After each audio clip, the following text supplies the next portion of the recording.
Thank you very much for agreeing to come on the podcast. I've said, this we look at this as a sort of a depository of your life story. So think 50 years, 100 years down the line, the great grandchildren, and they want to know who Heather was. What would you want them to know? So it's almost. Take us through your life story from the beginning, from birth, where you're born, the siblings, the family, the school, the education, your journey up to here, and the successes, the challenges, and the lessons, and the inspiration. So everything into one. So it's like that journey of your biography. So take us through from the beginning. Over to you. Okay, that's a very big question. I thought you were sort of going to guide me and break it up into little bits. We will. So I think the best thing is we take it in those steps. So the best way to break it in the years. So the early years, like where you're born, the siblings, the family. Yeah. And then from there, we'll then take it through the school, the years, like primary, secondary, and then KA.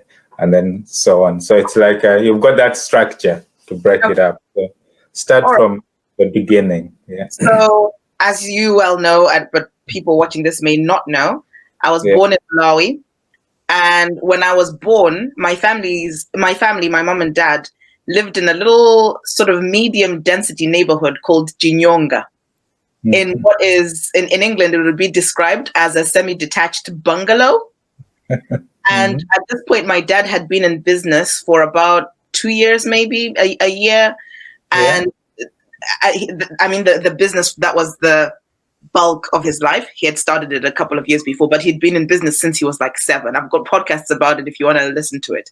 Yeah. So when I was born, my dad had a worker called John, Ajoni, and he lived with us pretty much until he died in 1995. So this guy, Ajoni, was part of my life from birth. In addition, this semi-detached bungalow had 2 bedrooms. And in one room, my uncle Peter, my dad's younger brother, slept. Mm-hmm. In the other room, my mom and dad and me slept in a cot. And then when my sister came along 17 months later, she slept in the other cot. And this was very normal to me. I didn't question it. I was happy. I was content. It was a great childhood. I recall my parents being home in time, like, 5, 6 o'clock after work. They'd usually bring me a little treat, like from the bakery or whatever it was. And until the age of 7 or just before 7, this is how we lived. I shared a room with my parents until I was 7, sleeping in a cot. And it's only in hindsight that I realized, actually, we could have moved much earlier because my dad's business revenue and success had been doing pretty well for at least a good 3 or 4 years. But this is where I learned that my dad is a very good planner. So he had decided to get a bank loan, a mortgage. You could get mortgages in Malawi in those days, because these days, if you get a mortgage, you'd be paying through the roof, of about 100,000 kwaches, which was equivalent to 100,000 pounds of the day. And he bought a plot and built a house in Sunnyside. And I guess it took several years, because he said when he took my mom to the plot, it was just all bush. And she was like, "Hey, you're going to build a house here?" And he was like, yeah, don't worry, there'll be a house over here.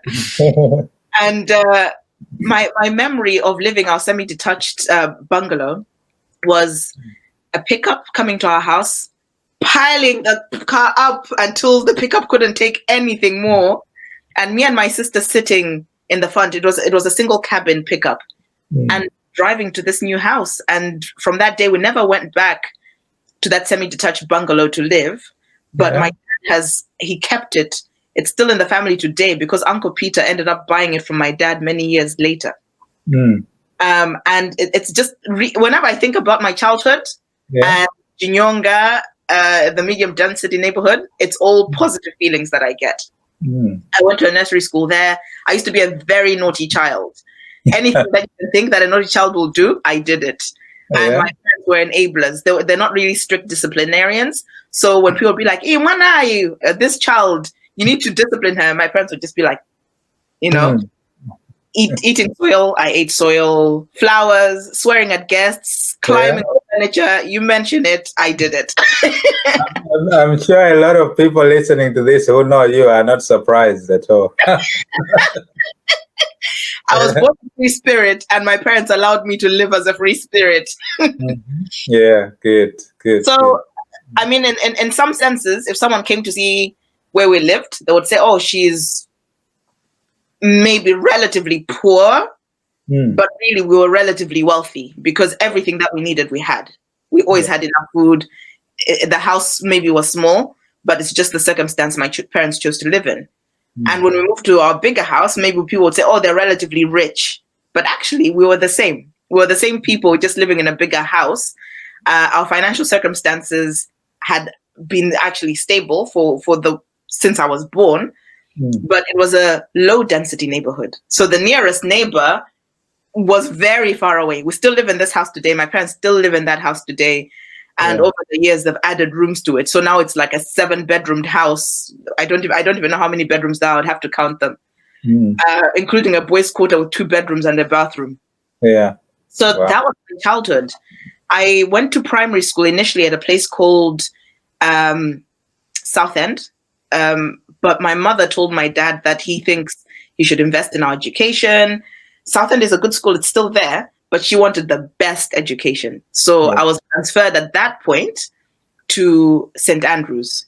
And I started off in standard 1 again, because my mom said, because you're moving from a relatively mediocre school or average school to a good school, I don't want you to feel like you're behind. So I'm happy for you to repeat the standard 1 because it'll sort of solidify the things that you know and you'll be better for it. I didn't question.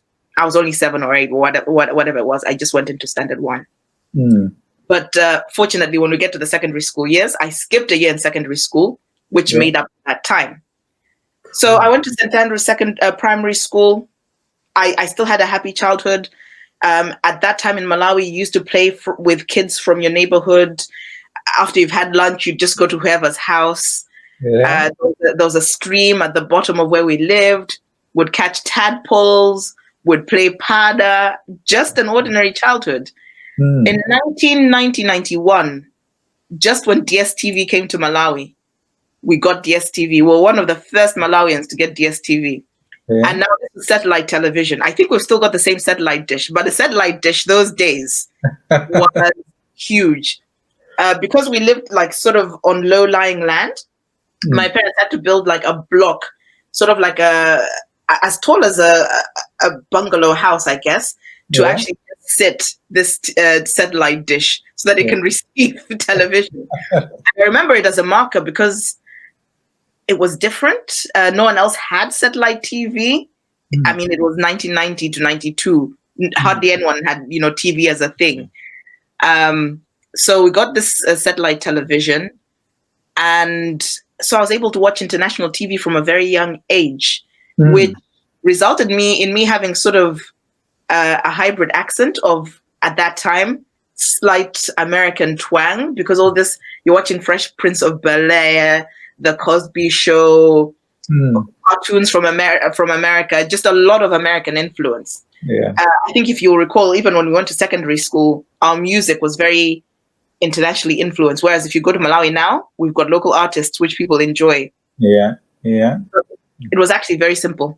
Primary school, I did all my 6 years at St. Andrews. Secondary school, I actually started the first few weeks at St. Andrews Secondary School. And then someone convinced my parents that there's this place called Kamuzu Academy. It's cheaper. I think the fees at the time were, if I recall correctly, 13,000 or 16,000 watches. Can you imagine for a term?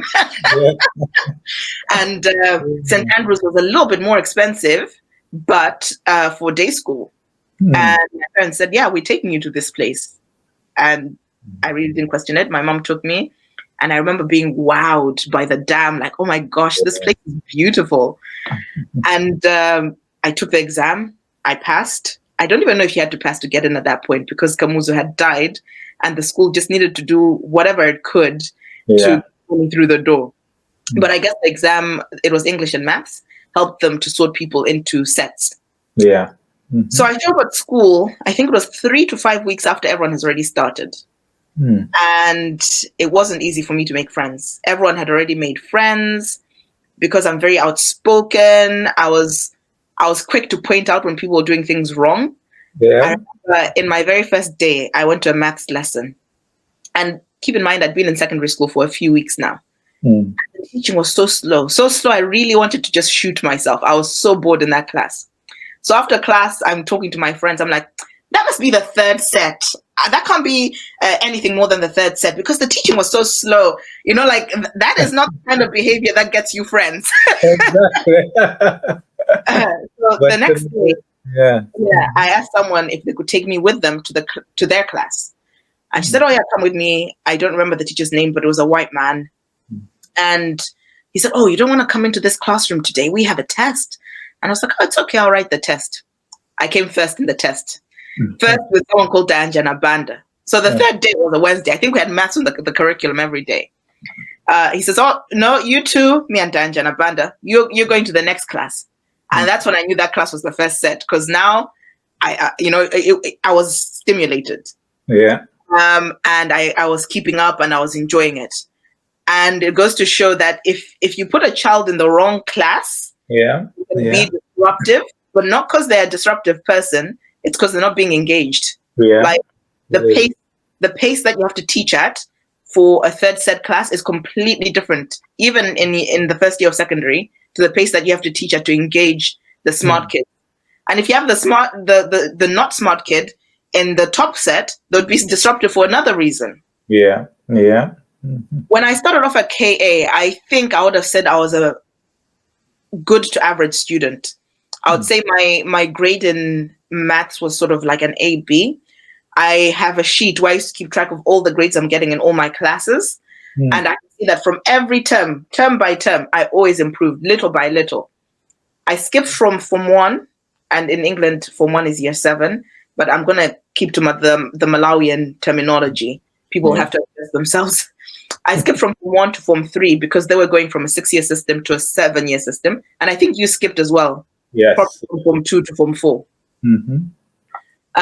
So in year 3, I remember sitting in the IT room and a couple of my peers were like complaining, but really they were just showing off. Oh, when am I going to get a string of A's? You know, like I was like, these guys, they're sitting in front of a classroom of people who cannot even dream of getting a string of A's, and they're showing off. And I wasn't even in a position to be showing off about getting a string of A's because I'm sure at the time I had 3 or 4 C's. I think they were like in positions 1 and 2 when they were talking to each other. I was like maybe in position 4 or 5. But I don't know if that was a turning moment for me or if I had already arrived with the dedication to just work hard. And because I didn't really make friends that easily, I would usually have one friend at a time. I just studied. I would study. After class at 3 o'clock, I'd go to the library. I would read, I would study. I was interested in the stuff I was studying. And before, I was the one getting the string of A's. By the end of that year 3, I had my A's. I think except home economics where I had a bad grade. And that's because Mrs. Munyuma didn't know how to mark. If you didn't write exactly what she told you in that home economics class, in the words that she told you them, it was a cross. And then I just competed with myself. I competed with myself. I didn't really care what anyone else was getting. I just had to make sure that from one term to the next, I was either being consistent if I was already getting A's and A stars, or I was improving. And ultimately at GCSE, I got 6 A stars, 3 A's and a B. I was very happy. I was surprised. It was better than I expected. And at A level, I did 4 A levels. I got 3 A's and a B. It was okay. It was what I expected. There was no A star back in those days for A levels. So I you through primary and secondary. Yeah, wow, that's brilliant. And in a way, you know, hearing stories like that, a lot of the stuff like you're talking about Malawi, a lot of people resonate with that, and that's the beauty of this. Because sometimes we get bogged down into a lot of stuff that's happening now, how fast the world is moving. But if you step back and actually think of your life, where you come from, and you're actually articulating it the way that you are, Even me listening to it is just resonating in the way that traditional life is in Malawi. Sitting at home, living there, going out whenever you need, and playing and all sorts kind of things. And Playing outside. playing outside. And with what you've achieved and your journey, this is what inspires people. When we get to the end, people can actually relate. Heather has been able to achieve this, and she came from this humble beginning, just like a lot of us. So why not me? Why not us? So that's a really good way to actually inspire people as well. And thinking about it as well, just like you're describing at KA, how you are almost a free spirit doing the things that you would do, you work hard and all of that, not so much caring what other people are actually thinking about you and all of that. That in hindsight, it's almost like an advanced philosophy in a way. Like if you look back, that's what people should have been doing. So I guess at this point, I would ask that, is this something that people are actually born with in a way? Because for you are just like that as a person, just by being. Other people have to learn and study about the psychology of not caring what other people are doing and just pursuing their own course and their own vision, because people, when they start caring, oh, what does this person think about me? And you're trying to impress someone, and then that's when you don't get to do the thing that you want to do. You don't get to work hard or to do anything, and that's where people cannot do well. But for you, you are naturally already with that philosophy, like I'm just gonna pursue what I want. I will, do the study and all of that, whether you make friends and all of that. But you are happy in yourself. You are motivated. You are working hard, and it got you to where you wanted to be. Do you think that was something that you were just born with as a person? Because you wouldn't have studied anything about that because you're just so young. What's your take on that? Because you would have noticed a lot of people are not like that. I think I was empowered to be like that by my parents. And keep in mind, my parents were, now in hindsight, I know my parents were extremely rich, but I didn't know that. I actually had no concept that I was rich. And I remember people would ask me, oh, is your father the founder of Candlex? And I was like, yeah. And then I'd see their reaction. But for me, I didn't realize it was anything special because I'd grown up with it. But my parents also didn't spoil me. So I didn't have the best clothes at KA. I didn't have the most pocket money. I remember at the time I was even jealous of my friends having much more pocket money than me. I remember one time a friend called Mercy, her mom gave her 10,000 kwaches of pocket money when my pocket money, I think, was maybe 2,000 or less. And you go to the PTC on Exiat, buy polony, and I was just like, "Eesh, our friends, they're so lucky." But I think my dad was intentionally just giving me a normal life. He didn't want me to have much more than what I had. And my parents were good at telling me their philosophies of life. So my dad told me, for example, he doesn't believe you should wear secondhand clothes. He says it's better to go to buy cheap clothes from a cheap shop that you wear yourself. And for me, that was a philosophy. And at K, there was a big culture of borrowing clothes, which I never indulged in because I had taught that you should be proud of the clothes that you've got, even if they're cheap clothes, because that is yours. That is what you've got. So be proud of it. I remember I once had a roommate who, from the beginning of term to the end of term, the girl did not wear her own clothes. In the evening, she was borrowing clothes from this person, that person, this person. Can you imagine? This was KA life. And for me, clothes were not an important enough thing for me to do that, to look good. Who was I looking good for? I was very keen that people should just like me as I come. And it didn't seem to impede me. So there was nothing, there was no feedback to encourage me to do anything differently. I think doing well in class, I guess, also gave me the confidence to be myself. And I don't know, I just didn't care what people thought. I was just like my own person. And in hindsight, that is weird and strange and not like a teenager. And the fact that I would stick to my study timetable quite strictly. I would write a timetable of what I was doing from 3:30 until 5:30 when you'd have to go to dinner, prep time. Even my break times at KA were accounted for. I'd usually do what homework we'd get at break time so that I could spare my evenings for study. It's just the way I was. It's just the way and I think my parents are also very free-spirited. So my example, they're not very compliant, following society. They're not all very traditional. Like they didn't fall into guada, kneel down when you're greeting guests. When I was a kid, I told them I'm not doing it. And some relatives that were very offended. In Malawi, can be offended.